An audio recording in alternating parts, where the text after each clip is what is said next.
Well, the simple part that most people don't understand is that every thought we think and every word we speak is creating our future. It's as though our thoughts go out into the universe and are accepted and brought back to us as experience. Now that is a very simple thing, but most people don't get it. They don't understand it. They've never heard it before, and they think it's ridiculous. But if you can really accept the fact that every time you think a thought and every time you speak a word, you are literally painting your future, making your dinner, whatever you want to call it. You are creating, and you're creating your own life. And this is simple, but it's not easy to accept. But once you accept it, then you can start to live. And you begin to be aware of what you don't want in your life and how you are contributing to it. Now, I think this has been around forever, but for some reason in the last 20 years, the universe has wanted this to go out among all the people, or all the people that are ready for it. See, most of us just think, and we don't pay any attention to what we're thinking. We're just doing it. But that's something you need to train yourself to do, to begin to train yourself to be aware of what you're thinking. And one of the ways to do that is to periodically say to yourself, what am I thinking? Would I like this thought to create my life? Would I like to have the experience that this thought could bring to me? Now, it takes a while to do that, but even if we could begin on the smallest level to be aware of our thinking, we can start to make changes. To begin with, you start by doing what we call doing affirmations, and that is making positive statements about your life that are positive. And you do them deliberately. You might do them in the morning, you might do them at noon, you might do them at night, you might do them, twice a day or whatever. But you do this and you let this become a habit. And as you start to do them, things will begin to change, maybe on a very small level. I call it getting the green lights in the parking places. I mean, they're not huge things in your life, but it can be very nice when you get 3 green lights in a row and you're in a hurry. Yeah. Doing an affirmation is either writing it down, writing it on the wall or the mirror, or using, just saying it. What I like people to do is to stand in front of a mirror and do their affirmations. Because there's something very powerful about looking in your own eyes and accepting yourself, or noticing that you reject yourself when you're saying something positive about yourself. So that would be a very beginning way to start. Say in the morning, you get up in the morning, you go to the mirror, and this is a big one, and it's hard for lots of people. But you look in the mirror and say, I love you. I really, really love you. And to begin with, that can be so hard for people because they think of all the things that they think are wrong with them. But if you can start your day saying that, it's very powerful. Remember, I'd like to think the universe is listening to everything you say and everything you think and saying, okay, you can get that. So then it starts to bring you in and bring things into you. And I know this sounds far-fetched, but it's amazing how it works. If you do a good general positive statement for yourself, the universe will figure out how to manifest that, how to bring that about in your life. So things could happen that you wouldn't expect at all, but they will happen. If you think of doing your positive affirmations is like planting a seed in the ground. It's not necessarily true at the moment, but it is something you want to have be true.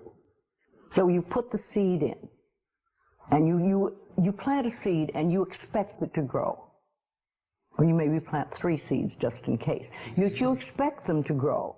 And you don't wait 2 days and then dig in the earth and say, what's happening, what's happening? You expect that thing to grow because you know there's a law and a process. And the seed will grow if it is in the right soil and it has the right amount of moisture. Making it really a habit and doing it every day. Doing something every morning when you wake up, that's a really good time. And another good time is when you go to sleep at night. And gratitude works a lot. Just being grateful for everything.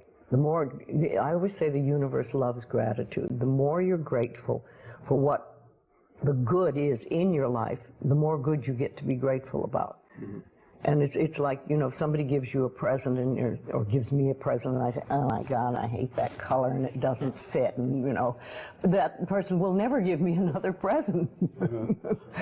But if you say, oh, it's wonderful and thank you, I really adore it, it's great, that person is probably going to want to buy you a present every time they see something they think you would like. And it's like that with the universe. The universe loves gratitude. If you have very strong beliefs within you that you don't deserve good things in your life, mm-hmm. and a lot of people have that, then there can be delays. And sometimes people say, well, affirmations don't work. I've done them.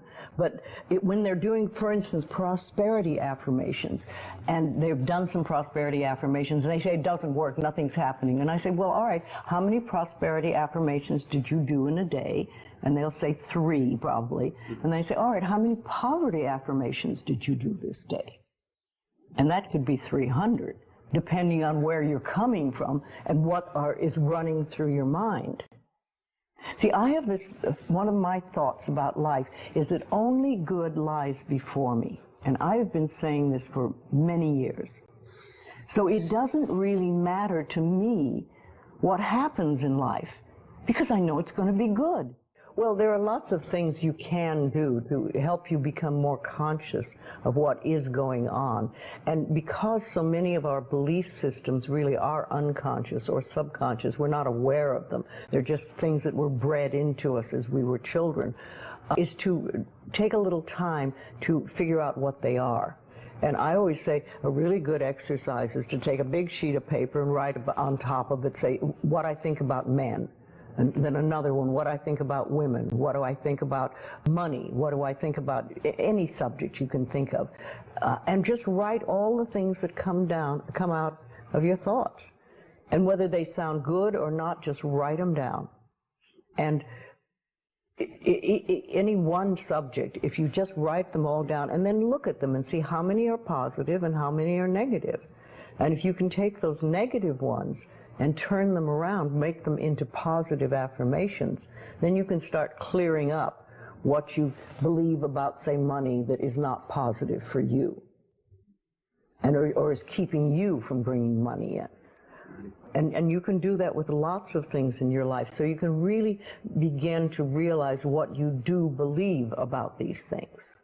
So you can't change your thoughts if you don't know what your thoughts are. There is a law of thinking, and we are beginning to learn about it. And it is like a computer.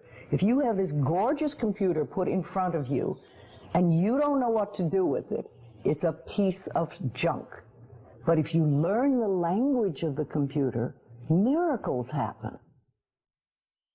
And that is what the law of thinking is. When you learn how it works, miracles happen.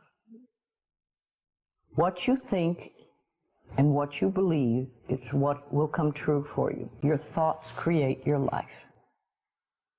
It's that simple. And when we can get that, we can make enormous changes. Well, I think it really starts with realizing that you don't love yourself, that most people don't. Most people feel they're not good enough, that they haven't done it right, they won't do it right, they'll never be enough, and they're definitely not lovable. And when we come from that space, it's very hard to create things for ourselves that are really good. So in the early days when I worked with people, I used to fix this problem and fix that problem, and you'd have this health thing, and we'd work on that, and we'd work on this.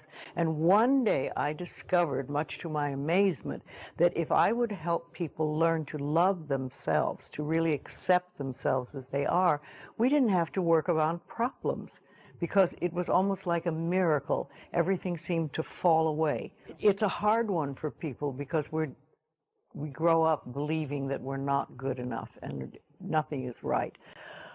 I remember lots of times I would ask people, well, what is really wrong with you? What have you done that is so terrible that you're not acceptable to yourself?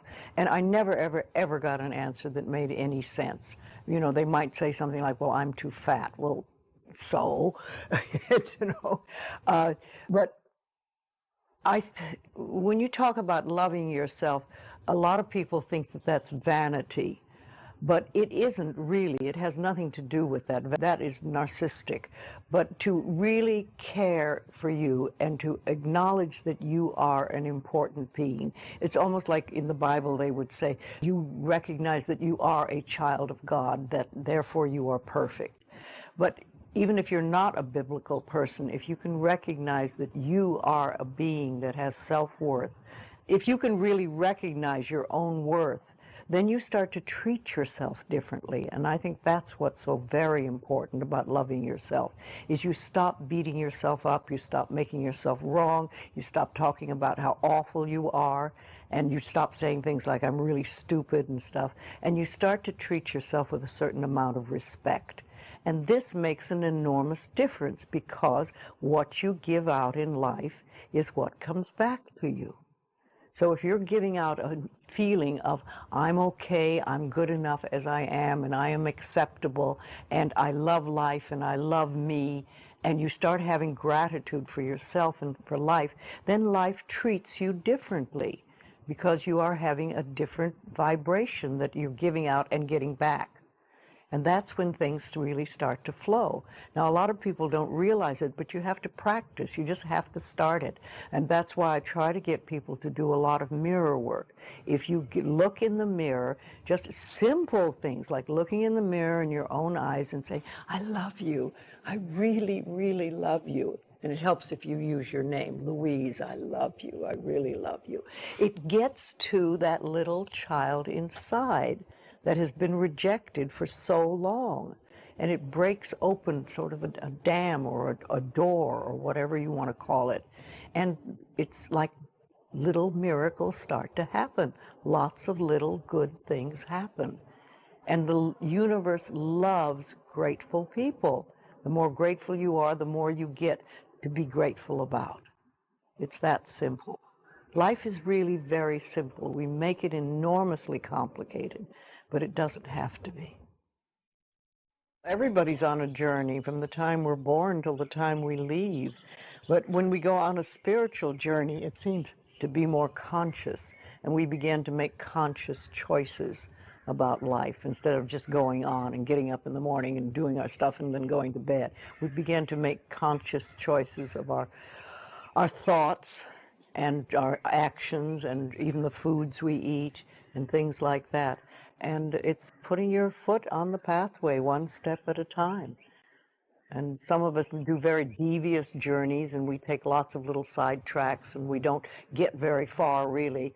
And some of us just are very conscientious about it and go one step after another and go closer to our pathway, which is really, to me, I think enlightenment is letting go of all the things we believe that are not benefiting us in life, or that are barriers to our life, to the good things in life, and to release them one by one and just think, I don't have to believe that anymore, or do I want to believe that anymore? And making a conscious choice.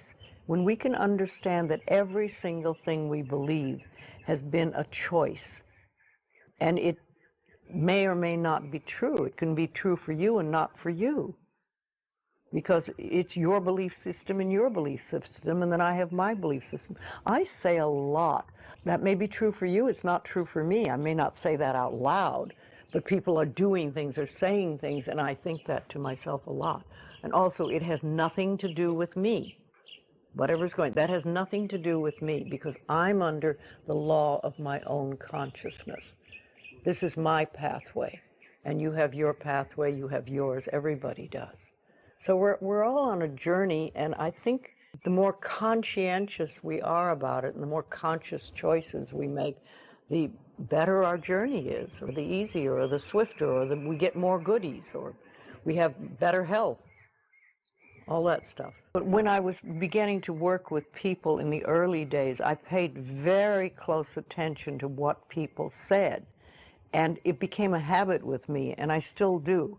I listen to what people say more than you know, the words they're using and everything. And so often I think, oh, if you just wouldn't use those words, if you just take those 3 words out of your vocabulary, because people use negative words a lot, same ones over and over again. Yes, I hear words much more than other people. What words would you take out of the vocabulary? Well, should to begin with. That's a big one. Because every time you say should, you're making yourself wrong. Either you were wrong, or you are wrong, or you're going to be wrong. So take that one out completely. And just a lot of negative expressions that people use. I'm not good enough, or this will never work, or it's a rotten day, or, you know, there's just tons of expressions, and we use them over and over again, and they don't do us any good at all. Everybody's journey is individual, because we start from different places, so we can't all be having the same journey. But I think we all get certain aha, and that's when we've sort of learned something. We say, okay, and then if we can keep that, what we've learned, and practice it, then we've made another step and we can move forward. Yes, it's a lifetime journey, and we never stop learning. I'm 80 and I'm still learning, though the lessons are easier now than they used to be. I like to think of it when we start, we have all these boulders in front of us on our pathway, and we start to get the boulders out of the way, and you finally get to the point where it's gravel. And gravel you can handle, you know, and you can sweep gravel, and you can do things. So, and then occasionally there's an old boulder. You think, I thought I had that one, but not completely. And you know, also I think that when we learn lessons, we think, oh, I've learned that one, it'll never happen again, I've done that, and that's it. Well, how do you know you've done it unless it comes by once more and see how you react? Have you really learned it? Is it really nothing for you? Have you gone beyond that? Or are you going to go right back into the same old reaction? See, we're never wrong. That's what we need to learn that. We're always doing the best we can with the understanding and awareness and knowledge we have at that moment. I have a very firm belief that only good lies before me. And with that belief, it doesn't matter what comes, because it'll be only good. And I want it to be new and different and exciting and stuff. No, I'm in my 80s now, and new things are happening. So let it roll.